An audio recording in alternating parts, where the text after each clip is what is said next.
Balima Anyakuma très urgent. Balima billet dimanche 9 novembre 2025.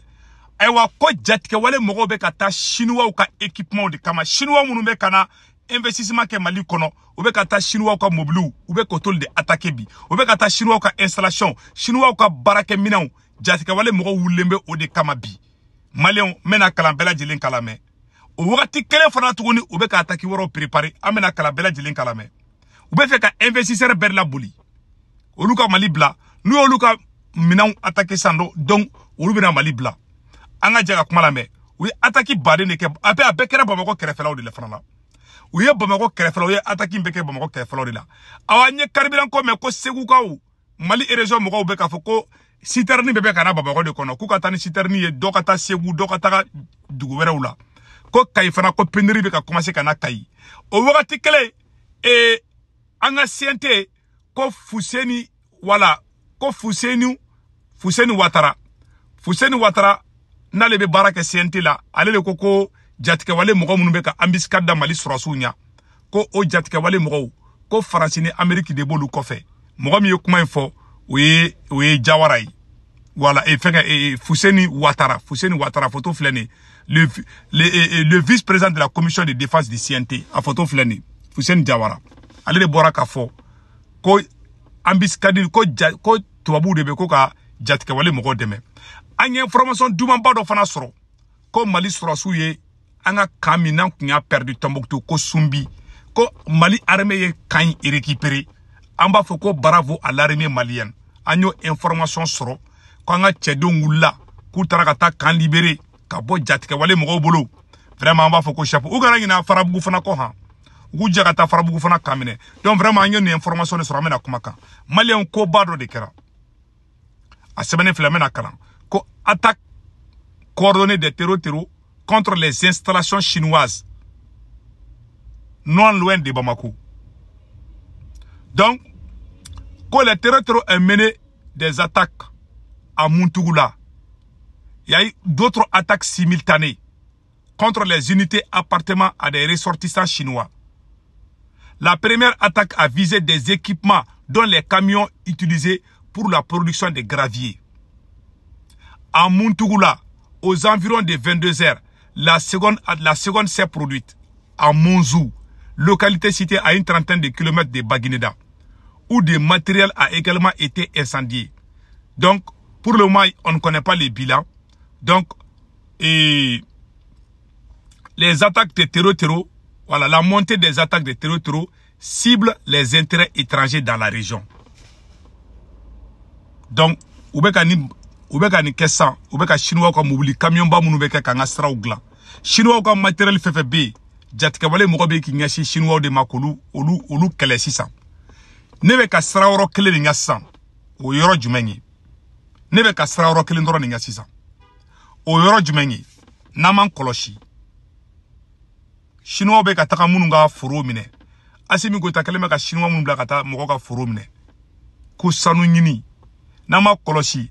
O mɔgɔ minnu dusu kasilen don n'an m'an kɔlɔsi olu bɛ taa fara jatigɛ wale mɔgɔw kan k'u bila k'u ka taa chinois kɛlɛ n bɛ ka tiɲɛ bilen de fɔ an ɲɛna c'est pour ça a bɛ fɔ ko ɲɛmɔgɔ n'i kɛra ɲɛmɔgɔ ye i jija i kɛra jamanadenw dusu kasi ni u dusu kasi u bɛ taa fara jugu kan k'i kɛlɛ donc ala kana koyi ne kɛ ni saranen b'o de ɲɛ dɛ ayiwa jatigɛ wale mɔgɔ bɛ ka chinois de attaquer bi Chinois munu beka investissement ke. Ou ye Indien do mine, ou ye Emirati do mine. Donc étranger ou de bena sera Mali yere nya sa. Étranger ou fefebe fekana investissement ke Mali kono. Munu be fekana izinu jo Mali kono ou. Munu be fekana barawere ou ke Mali kono ou. Ni be dabora kolu balidi. Olu kana se kana chuya shide la fieu. Ko indaboro de kama. Ima ou ye Chinois attaqué. Ou ye Chinois attaqué. Ko indaboro dorone kama. Maintenant, on kan ga mun de kɛ san ko la. Be sigaka. Assimi Goïta. Ye généraux munum ne ku don ka sɔrɔ u bila. Armée ka baara daminɛ an ka avancer. Généraux munum mi bolo ka sɔrɔ u bila. Nya fɔ malien ye sire ala ye sire. Tant que ni sɔrɔsiw bɛ Assimi Goïta bolo kaso la. Tant que Assimi Goïta ma paix kɛ ni malien wi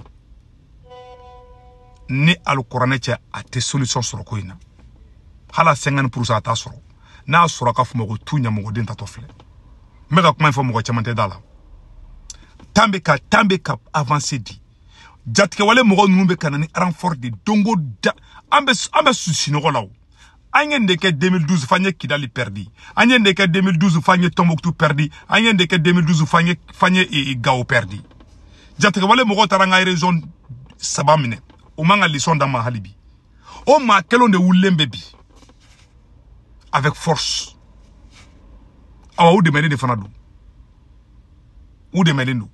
Donc on doit faire beaucoup attention. On doit faire excessivement attention. Parce que nous les Chinois qui font un ça, jamais sont en mal. Ma chita, ma bébé sera en mal. Bon, nato, ali chamambe kuka, ambassadeur chamambe ka fokuka doula donga mali blande dou. Et nous étrangers, mais ne pas fokuka jamana ka wardo sara. Ne ka étranger mo ka minana jamana bo war basra, chamante fe ka doula. Kuma ire ba mananga ne fleni. Donc angeni information de soro. Amena information flana mi kala sam. Que les terreaux reçoivent des données satellitaires, très probablement de la France et des États-Unis. C'est ce qui leur permet d'étendre les embuscades avec une précision presque militaire. Vice-président de la Commission de défense et sécurité du CET, Fousseini Ouattara, que probablement toujours les accusations. Voilà, flène. Ko ale sigalembe. Voilà, Fousseini Ouattara na photo flambe CNT là. Kale sigalendou. Ko yala est-ce que Amérique te ka Amérique ni français est-ce que olu ka données satellitaires est-ce que olu de te ka on ga position ira jatike wale mogo la jatike wale mogo ka embuscade danga mogo nya e ko est-ce que kale sigalendou quoi kale sigaleme français ni Amérique de là ni na fo quoi ni de mu fo nyana quoi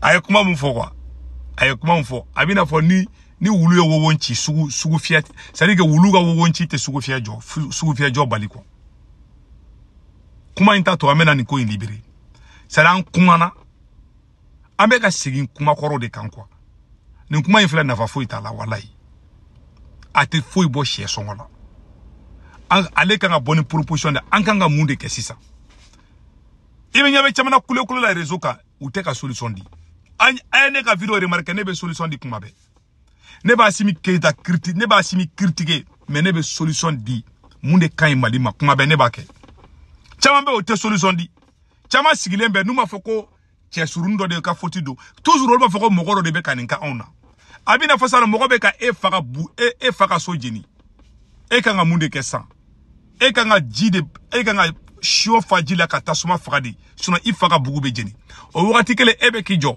karsa de be kan faga bugu jeni go bugu be ka jeni wakati mina e jole me jela gilla ebe discours ba kala na bugu be ka jeni awani mi chesri bugu be ba jeni na kito kuma mugu la kuma mugu te ni ko intemena kuma mugu ka maka chende fo yana ko intemena kuma mugu de ka atara ka kuma mugu down me be kan kuma fo mo ko chamante ka famia mo go do de marfa ta contrôle la e nago ko Amérique be ku deme ko France o irisi fanate ka on deme ya ngo satellite be irisi bulu irisi te ka on deme ya satellite be irisi an fana ka wulanga an irisi fana ka donner dawma ne kuma do fo malien be ka nyina kuma ninko iyad agali nyen kale alala wala irisi ba orodon fanga mangu no irisu ka inde irisu ya mo nyana ma ne bufu de mais mo te dafa robe mais billahi ni fanga nyuma no de kuma kuna samba soro Poutine yada kali mine ka di malien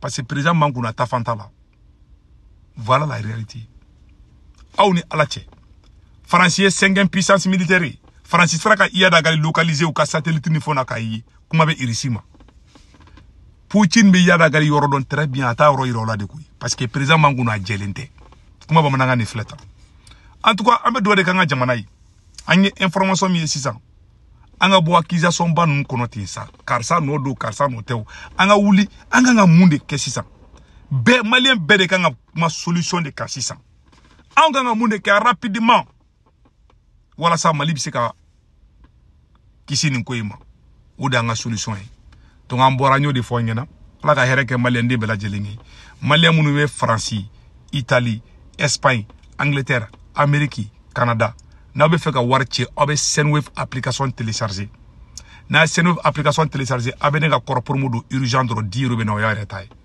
o kɔfɛ a b'a ka banque information bɛɛ don aw somɔgɔw bɛ Mali la Sénégal Côte d'Ivoire Cameroun a b'olu ka orange numéro ta n'u tɔgɔ bɛ garantie kan n'a wari ci ma b'a sɔrɔ orange money la sur place a kana ɲinɛ dɛ n'a ye Sendwave application télécharger ne ka kɔrɔ promo tɔgɔ de ko urgent a kana ɲinɛ dɛ a b'o don n'a y'o don dɔrɔn 10 € bɛ na o y'a ta ye kɔfɛ a b'a ka banque information bɛɛ don a kɔnɔ aw somɔgɔw bɛ Mali la Sénégal Côte d'Ivoire Cameroun a b'olu ka orange numéro ta n'u tɔgɔ b'u ka garantie kan a b'o tɔgɔ sɛbɛn o cogoya kelen na n'a wari ci ma b'a sɔrɔ orange money la sur place waricogo fɔlɔ tɛ dɔrɔmɛ 1 sara waricogo filanan sabanan badabada 1,99 €2 100 dɔrɔn o de kun don a kan bɛn ciao ciao